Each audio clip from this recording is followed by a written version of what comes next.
And we are focusing on the state of Rajasthan, where the constituency of Churu holds the key to the fortune of BJP after being a consistent bastion of the Congress. Now, Rajasthan's leader of opposition, Rajendra Rathore, has been a winner multiple times from this region, with farmers being the key voters in this region, which is said to be the entry to the Thar Desert. There is very little hope. Governments have promised many things, but agriculture has suffered because of the lack of availability of water and electricity. Now, here's a ground report by CNN News 18's Pahal Mehta. Take a look. Rajasthan's Churu district, which is the entry to the Thar Desert. We are currently at Taranagar, of course the constituency from where Rajendra Rathore, one of the tallest BJP leaders, is going to be vying for another contest. The main issue over here is of course to do with farming and farmers as well. We are here, we'll try and speak to a couple of farmers over here. आप मुझे बताइए, आप किस चीज की खेती करते हैं और कितने साल से कर रहे हैं? खेती हम मोट, बाजरा, ग्वार, चने की, सरसों की करते हैं। मतलब आदिकाल से करते हैं, मतलब से हमारा यही पैसा यही है। आपसे अभी मैं बात कर रही थी तो आप बता रहे थे कि पानी की समस्या है। क्या सिंचाई के लिए पानी मिल पाता है? नहीं मिल पा रहा, सिंचाई का पानी नहीं मिल पा रहा है। बीच बीच में नहर वाले आकर के हमें परेशान भी करते हैं और लाइट की तो प्रॉब्लम है ही है।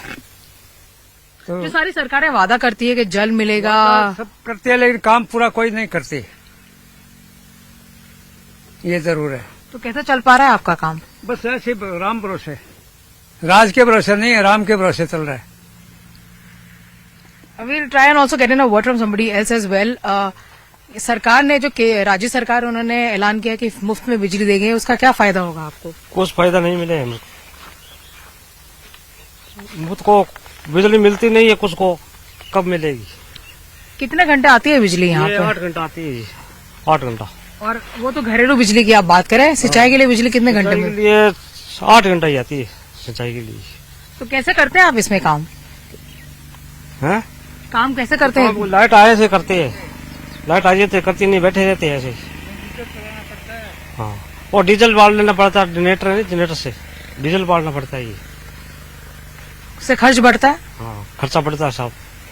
ये जो मुफ्त बिजली देने की जो ऐलान करती है सरकार, आपको लगता है कि ये सही है? ये तो सही है, ये बहुत अच्छी बात है। पर बिजली आनी भी चाहिए ना? आनी भी चाहिए, हाँ। Yes, there is, of course, this is an area which is primarily dominated by people who are essentially into farming, etc. We'll try and get in a word from somebody else as well. आप मुझे बताइए कि किन किन समस्याओं का आपको सामना करना पड़ता है, खास करके जो बीमा होता है, जो बहुत महत्वपूर्ण है किसान के लिए, वो कितना मिल पाता है और कितना जरूरी है? अभी तो गवर्नमेंट की तरफ से जितना मिलना चाहिए उतना नहीं मिलता है, और जो खर्चा होता है उसमें उतना नहीं मिलता है। MSP को लेके भी कई सारे ऐलान किए सरकार ने, उसमें कुछ फायदा नहीं है। खरीदारी नहीं होती है? नहीं होती है। क्यों नहीं होती, आपको क्यों लगता है? गवर्नमेंट अच्छा कोई वादा करते हैं लेकिन उसमें खरा नहीं उतरते government. We'll try and get in a word from somebody else as well.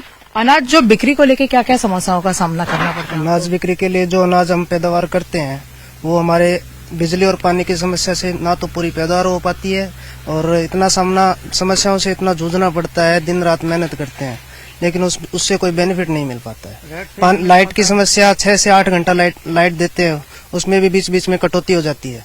उसमें भी हमें इतनी परेशानी झेलनी पड़ती है कि बार बार ना पानी पूर्ति हो पाता है, ना बिजली के कारण ना कोई दूसरा काम कर पाते हैं। इस बार अगर वोट देंगे तो क्या मांग करेंगे सरकार से? मांग यही है कि पानी की, बिजली की और स्वास्थ्य की ये समस्या सब हल हो, जो हर किसान को चाहिए। आपके लिए क्या मांग होगी सरकार से जो भी आएगी उससे? जो रोजगार है, बेरोजगारी कितनी बढ़ रही है। अभी हम खेत का भी करते हैं, रोजगार भी करते हैं, तो परेशानी तो बहुत होती है।